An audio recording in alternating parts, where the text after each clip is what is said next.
வணக்கம், நானுங்கள் அம்மா சமையல் மீனாட்சி. இன்றைக்கி பாருங்கள், கோதுமை மாவில் நம்ம பரோட்டாவும் பட்டாணி குருமாவும் எப்படி பண்ணுறதுன்னு பார்க்கலாம். இது நைட்டு டின்னருக்கு நம்ம இந்த மாதிரி செஞ்சு சாப்பிட்டுக்கலாம். கோதுமை பரோட்டாவுக்கு தேவையான பொருட்கள்: கோதுமை மாவு ஒரு 3/4 கிலோ நான் வச்சுருக்கேன். இது 3/4 கிலோனா நாங்கள் ஒரு 5 பேர்த்துக்கு வச்சுருக்கோம். 2 பேர்த்துக்குனா ஒரு 1/4 கிலோ மாவே போதும். 1/4 கிலோ மாவில் 4 பரோட்டா வரும். உப்பு தேவையான அளவு, எண்ணெய் தேவையான அளவு, பாருங்கள் சர்க்கரை 1 ஸ்பூன் வச்சுருக்கேன். காஞ்ச பட்டாணி குருமாவுக்கு தேவையான பொருட்கள் பாருங்கள். காஞ்ச பட்டாணி நான் இங்கே உங்களுக்கு காட்டுறதுக்காக இப்படி வச்சுருக்கேன். நான் ஆல்ரெடி இதை ஒரு 3 மணி நேரம் ஊற வச்சு 5 விசில் போட்டு நல்லா வேக வச்சு வச்சுருக்கேன். வெங்காயம் 4 வெங்காயம் நறுக்கி வச்சுருக்கேன். தக்காளி ஒரு 5 தக்காளி நறுக்கி வச்சுருக்கேன். புதினா சும்மா ஒரு கைப்பிடி அளவு. தேங்காய் பார்த்திங்கன்னா ஒரு அரை முடி தேங்காய். உப்பு தேவையான அளவு, எண்ணெய் நம்ம தேவையான அளவு யூஸ் பண்ணிக்கலாம். இது குழம்பு மிளகாத்தூள் 3 ஸ்பூன் குழம்பு மிளகாத்தூள், 1 ஸ்பூன் நம்ம கரம் மசாலா பொடி, கருவேப்பிலை தேவையான அளவு, இஞ்சி பூண்டு பேஸ்ட்டு 1 ஸ்பூன், மஞ்சத்தூள் ஒரு 2 சிட்டிகை, 1 ஸ்பூன் அளவு நம்ம உப்பு போட்டுக்கலாம். ஃபஸ்ட்டு நம்ம மாவை பிணைஞ்சி வச்சுக்கலாம். இந்த சர்க்கரையை நம்ம 1 ஸ்பூன் சர்க்கரை போட்டுக்கலாம்.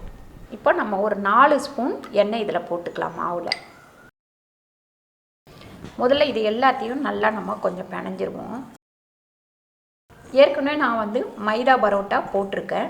இப்போ நம்ம கோதுமை நிறைய பேர் மைதா சாப்பிட வேண்டாம் அப்படின்ற மாதிரியே சொல்லிகிட்டு இருக்கிறீங்க. அதனால் நான் இப்போ கோதுமை பரோட்டா எப்படி பண்ணுறதுன்னு செஞ்சு காமிக்கிறேன். நல்லா இந்த எண்ணெய் உப்பு இது எல்லாமே நல்லா கலந்துக்கிற அளவுக்கு பிணைஞ்சிக்கோங்க. இப்போ இந்த 1 டம்ளர் தண்ணியை நான் விட்டுடுறேன். ஃபஸ்ட்டு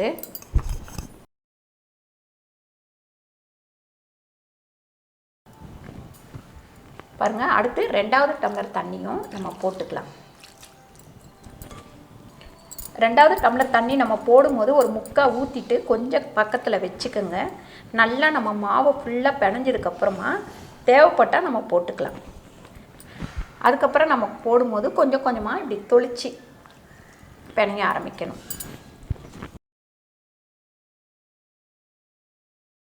இப்போ இருக்கிற தண்ணியும் நான் நல்லா தொளிச்சு பிணைஞ்சிட்டேன். கொஞ்சம் லூஸாக பிணைஞ்சிக்கணும். நம்ம ரொம்ப லூஸாகவும் இருக்கக்கூடாது, ரொம்ப டைட்டாகவும் இருக்கக்கூடாது. மாவு கொஞ்சம் லூஸாக பிணைஞ்சிங்கன்னா தான் நம்ம திரட்டிட்டு அதை சுருட்டி நம்ம பரோட்டா போடும்போது சாஃப்டாக இருக்கும்.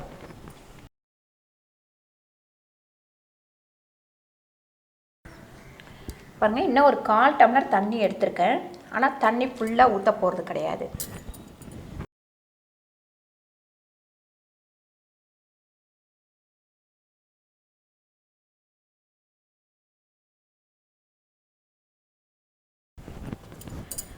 நம்ம ஏற்கனவே இதில் எண்ணெய் ஊற்றிட்டோம். அதனால் இப்படி மேலே லைட்டாக தண்ணி தொளிச்சிட்டு இந்த மாதிரி பிணைஞ்சி இதை அப்படியே ஒரு தட்டு போட்டு நம்ம மூடி வச்சிடலாம். ஒரு 1/2 hour அப்படியே மாவு ஊறட்டும்.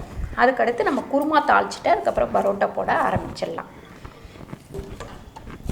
பாருங்கள், இந்த அளவுக்கு கொஞ்சம் லூஸாக இருக்கணும் மாவு. நம்ம இப்போ இதில் எண்ணெய் ஊற்ற வேண்டாம். மறுபடியும் எடுத்து பிணையும் போது இது மேலே எண்ணெய் ஊற்றிக்கலாம். இப்போ தட்டு போட்டு மூடி வச்சிடலாம்.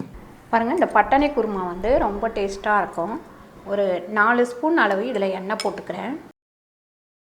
இது பார்த்திங்கன்னா நல்லா சப்பாத்தி பரோட்டா அதுக்கப்புறம் பார்த்திங்கன்னா தோசைக்கு இட்லிக்கு இன்னும் ரொம்ப பிரமாதமாக இருக்கும். தோசை இட்லி பண்ணும்போது ஒரு 2 உருளைக்கிழங்கு இதில் கூட வெட்டி போட்டுட்டிங்கன்னா அவ்வளோ பிரமாதமாக இருக்கும். பாருங்கள், முதல்ல இதில் வெங்காயம் போட்டுக்கலாம். இதில் பார்த்திங்கன்னா நம்ம பட்டை லவங்கம் இந்த மாதிரி எதுவுமே சேர்க்க போகிறது கிடையாது.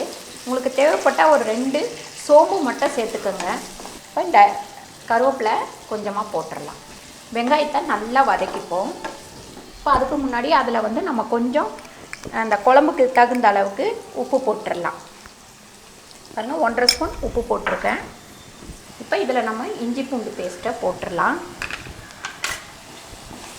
இதையும் நல்லா கொஞ்சம் வதக்கிட்டு இருக்கும் போதே மஞ்சத்தூள் போட்டுடலாம். அதுக்கப்புறம் பார்த்திங்கன்னா இந்த கரம் மசாலா பொடி, இப்போ இந்த குழம்பு பொடி, இது வதங்கிட்டு இருக்கும் போதே நம்ம தக்காளியை இதில் போட்டு நல்லா வதக்கிக்கலாம். வெங்காயம் தக்காளி இந்த மசாலா எல்லாமே நல்லா வதங்கிடணும். அந்த பச்சை வாடை போகிற அளவுக்கு நல்லா வதக்கினதுக்கப்புறம் தான் நம்ம இந்த பட்டாணியை இதில் சேர்க்க போகிறோம். இது கொஞ்சம் நல்லா வதங்கிக்கிட்டோம். பாருங்கள், இந்த வெங்காயம் தக்காளி மசாலா வதங்கிட்டு இருக்கும் போதே இந்த தேங்காவை நம்ம வந்து நல்லா அரைச்சி எடுத்துக்கலாம். நல்லா நைஸாக அரைச்சிக்கலாம். பாருங்கள், இந்த இப்போ புதினாவை வந்து நம்ம போட்டுடலாம். இந்த வெங்காயம் தக்காளி கொஞ்சம் நல்லா வதங்கினதுக்கப்புறம் இந்த புதினாவையும் போட்டு நல்லா கொஞ்சம் வதக்கி விட்டுடலாம். பட்டாணியை நீங்கள் ஒரு 3 மணி நேரம் ஊற வச்சிங்கன்னா இந்த பட்டாணி வந்து நல்லா ஊறிடும். அதுக்கப்புறம் பார்த்திங்கன்னா நான் ஒரு 5 விசில் விட்டு எடுத்து வச்சுருக்கேன் குக்கரில் போட்டு. இப்போ இதில் ஊற்றிடலாம். பட்டாணி வேக வச்ச தண்ணியை நீங்கள் வேஸ்ட் பண்ண வேணாம், அப்படியே இதுலேயே ஊற்றிடுங்க. பாருங்கள், அடுத்து நம்ம தேங்காய் தண்ணி ஊற்ற போகிறோம். தேங்காய் அரைச்ச தண்ணி அதோட கொஞ்சம் கூட சேர்த்துக்கலாம் தண்ணியை. இப்போ வந்து இது இந்த அளவுலேயே இருக்கட்டும். இதை நம்ம மூடி வச்சிடலாம். மூடி 10 நிமிஷம் நடுப்புற கிண்டி விடணும். பாருங்கள், இந்த மாதிரி நல்லா கொதிச்சுட்டு இருக்கும் போது நம்ம வந்து இந்த தேங்காய் அரைச்சி வச்சுருக்கோம். கொஞ்சம் தண்ணியும் இதில் விட்டு வச்சுருக்கேன். இப்போ வந்து நமக்கு எந்த அளவுக்கு தண்ணியாக வேணுமோ நம்ம அந்த அளவுக்கு தண்ணியாக வச்சுக்கலாம். கொஞ்சம் திக்காக வேணும் அப்படின்னா நீங்கள் திக்காகவே யூஸ் பண்ணிக்கலாம். பாருங்கள், ஒரு 1/2 டம்ளர் அளவு தண்ணி விட்டு இதை நம்ம நல்லா அலசி விட்டுடலாம். இப்போ இது வந்து ஒரு 5 நிமிஷம் நல்லா கொதிக்கட்டும். அதாவது ரொம்ப மசாலா வாசனை இல்லாமல் ஓரளவுக்கு திட்டமாகவும் நல்லா டேஸ்ட்டாகவும் இருக்கும். மசாலா பிடிக்காதவங்களுக்கு கூட இந்த குழம்பு வந்து கண்டிப்பாக பிடிக்கும். பாருங்கள், சூப்பரான ஒரு பட்டாணி குருமா ரெடி ஆயிடுச்சு. இப்போ இதை இறக்கி வச்சுட்டு நம்ம பரோட்டா போட ரெடி பண்ணிக்கலாம். பாருங்கள், இப்போ இந்த மாவில் 1 ஸ்பூன் அளவு எண்ணெய் போட்டுக்கலாம். எண்ணெய் போட்டுட்டு இன்னும் கொஞ்சம் நல்லா இந்த மாதிரி அழுத்தி கொஞ்சம் நேரம் இப்படி ஒரு 2-3 நிமிஷம் இப்படி பிணைஞ்சிக்கலாம். இந்த மாதிரி இப்போ பிணைஞ்ச உடனே நல்லா நைஸாக ஆயிடுச்சு. இப்போ இதை நம்ம இந்த சப்பாத்தி கட்டையில் போட்டு கொஞ்சம் பிணைஞ்சி எடுத்துக்கலாம். எண்ணெய் தொட்டு கொஞ்சம் நல்லா இந்த மாதிரி பண்ணிக்கோங்க. அதுக்கப்புறம் பார்த்திங்கன்னா இந்த மாவை இப்படி எடுத்துட்டு பாருங்கள், இந்த கை அளவு இப்படி இதுதான் ஒரு அளவுன்னு ஒரு உருண்டைக்கு அளவு வச்சுக்கோங்க.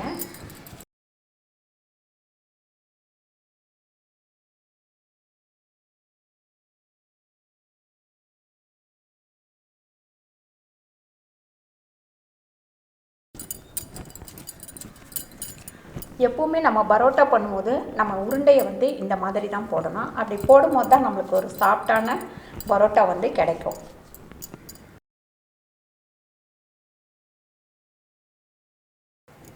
பாருங்கள், நமக்கு வந்து ஒரு சின்னதாகவும் மொத்தம் 13 உருண்டை வந்திருக்கு. இப்போ இது எல்லாத்தையுமே நம்ம மறுபடியும் இதில் கொஞ்சம் அப்படி அடுக்கிடுவோம்.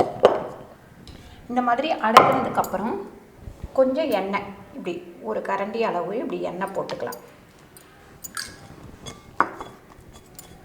இதை பக்கத்தில் வச்சுக்கிட்டு நம்ம திரட்ட ஆரம்பிச்சிடலாம். பாருங்கள், நம்ம அடுப்பு பற்ற வச்சு இந்த கல் வந்து இப்போ சூடாகிட்டே இருக்கட்டும். இங்கே வந்து நம்ம இதை திரட்ட ஆரம்பிச்சிடலாம். கொஞ்சம் நல்லா எண்ணெய் வந்து இதுக்கு செலவாகும். கொஞ்சம் எண்ணெய் நல்லா தாராளமாகவே வச்சுக்கணும். பாருங்கள், இந்த மாதிரி நல்லா மெலிசாக திரட்டிடுங்க. அது மேலே அரிசி மாவு, அப்படி இல்லைன்னா மைதா மாவு, அப்படி இல்லைன்னா கோதுமை மாவு, எது வேணாலும் இதில் வந்து நீங்கள் சேர்த்துக்கலாம். இப்போ நான் வந்து மைதா சேர்த்துருக்கேன். இதை எடுத்து சுற்றும் போது இப்படி கொஞ்சம் டைட்டாக லூஸாக வந்துடும். அதனால் கொஞ்சம் நல்லா உள்ளே சுற்றி சுருட்டிக்கங்க. பாருங்கள், இந்த மாதிரி. அப்போ நல்லா இதை கொஞ்சம் இப்படி இழுத்துக்கங்க.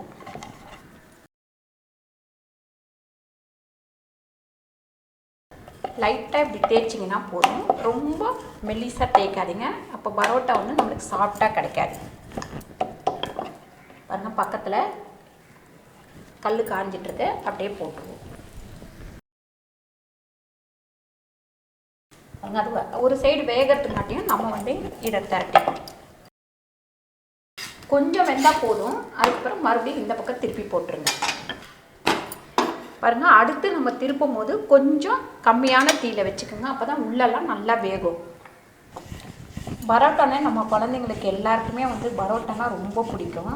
அதனால் இப்போ நிறைய பேர் வந்து மைதா பரோட்டா அப்படின்றதுனால வாங்கி கொடுக்குறதும் இல்லை, சாப்பிட்றதும் இல்லை. சில பிள்ளைங்க கண்டிப்பாக அதுதான் வேணும்னு சாப்பிட்றாங்க. அதனால் நம்ம வந்து இப்படி கோதுமையில் வீட்டில் செஞ்சு கொடுக்கலாம்.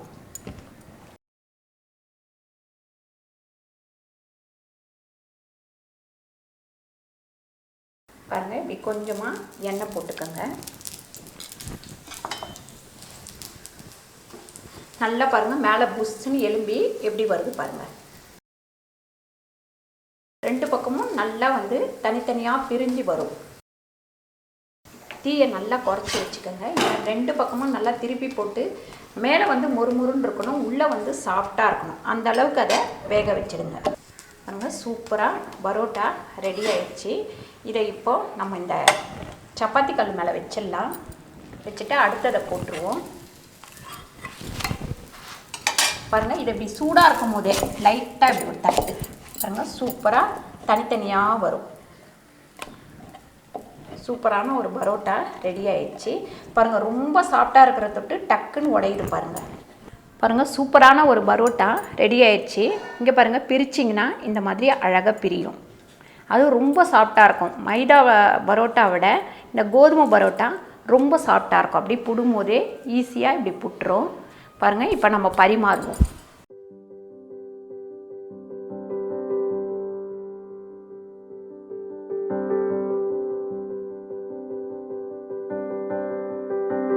இந்த வீடியோ உங்களுக்கு பிடிச்சிருந்தா லைக் பண்ணுங்கள், ஷேர் பண்ணுங்கள், சப்ஸ்கிரைப் பண்ணுங்கள், ஃபேஸ்புக்கில் ஷேர் பண்ணுங்கள், மறக்காமல் கமெண்ட் பண்ணுங்கள்.